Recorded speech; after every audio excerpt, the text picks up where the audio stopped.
there are some truths in business that you can never get away from.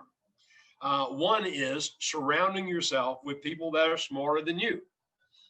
People say, well, how do you do that? Well, you know what? There are experts in every field out there, whether it's franchising, like yourself, or whether it is supply chains, or whether it is HR, or whether it is writing an ops manual. There are experts out there that you can either hire, or you can get to know through relationships, or mentors.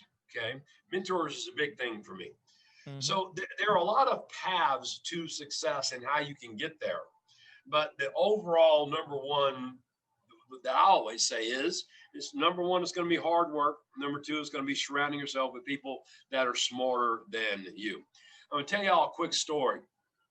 My first business I ever had, I was 7 years old. And I started selling Kool-Aid on Saturdays and Sundays on a golf course. And I figured it out by just walking by the golf course, and around the ninth hole, I could see these guys out there. That was before the invention of beer carts, okay? The guys would walk around there and they'd have, you know, a water jug or whatever. I saw these guys getting out sweaty, so I said, hey, for 5 cents, I can buy a pack of Kool-Aid and some water and, you know, get some ice from my mama. And I'd go out there and set up a little stand and sell Kool-Aid. 5 cents a glass. I had 1,000% profit. And I did pretty good at it. I made enough money to have spending money at 7 years old. My second business that I had was mowing grass. A lot of kids do that when they first start off, but I had from the very beginning an entrepreneur spirit. I went out and asked all the older ladies and gentlemen in my neighborhood, can I mow their grass? Well, surprisingly, almost everyone I asked said, yeah. Well, I couldn't do it by myself. So I started subcontracting, okay? I started getting the other kids in the neighborhood to borrow their mom or dad's lawnmower and come out and help me cut grass. Well, back then I was getting $3. I would give them $2, I'd keep $1. And so I was already multiplying back then. I figured out how to do that. Well, then I went one step further. I brought that Kool-Aid stand that I had on the golf course when I was a kid, brought it to my front yard, so after they got paid, they could buy Kool-Aid at my stand. So, you know, that's always been in my DNA is I want to build things. I want to create things. And if you're going to be an entrepreneur, if you're going to be successful, one of the things you have to have is a drive and a passion is to make people better, to grow people and make them better. One of the lessons I always teach all of our new franchisees and our owners is that the easiest thing we can do as a leader of a company, a manager, a GM, or an owner is to fire somebody. That's so easy to do. You just say you're fired and it's over.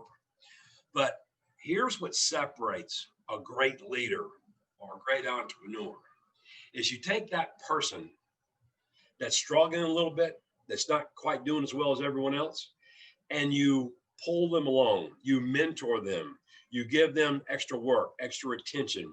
You show them that you care. You show them appreciation, and you give them a reason to want to strive to do better. I call it pulling them along or dragging them along, make them better.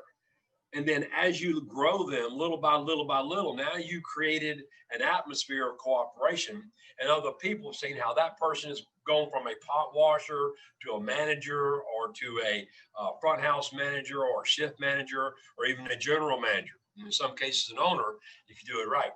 That's where I talk about not only do you want to pull those people along, but then you also want to try to push them in front of you. You want to try to make them so good that they can do better than what you're doing. It does a couple of things. The first thing is it makes you a better manager, a better general manager, a better owner. But here's the key. It makes you a better human being. When you can help uplift people and make those people better, to help them improve their lives, and you truly care, you truly, truly care about their well-being and how they're doing, are you helping grow that person? Then all of a sudden, you become, by your hard work, a good manager, good owner, but then a better human being. And we need better human beings in this world. We really do. When you create that environment of cooperation, and we call it our environment of courtesy and respect, we always treat each other with courtesy and respect. We treat ladies and gentlemen like ladies and gentlemen. When you create that environment, then all of a sudden you created this environment of success and growth that is unstoppable. You get a team of people, a group of people that love what they do. They're dedicated to what they do. They love the brand. They're dedicated to the brand. They treat it like it's their own business. Then you're unstoppable. It doesn't matter if you're selling sponges or if you're selling lawnmowers or dishwashers or gumbo or cars. It doesn't matter. When you, in whatever station you're at, there are people around you that you can assist to help become better at what they do. Better speakers, better salesmen, better technology, whatever it is.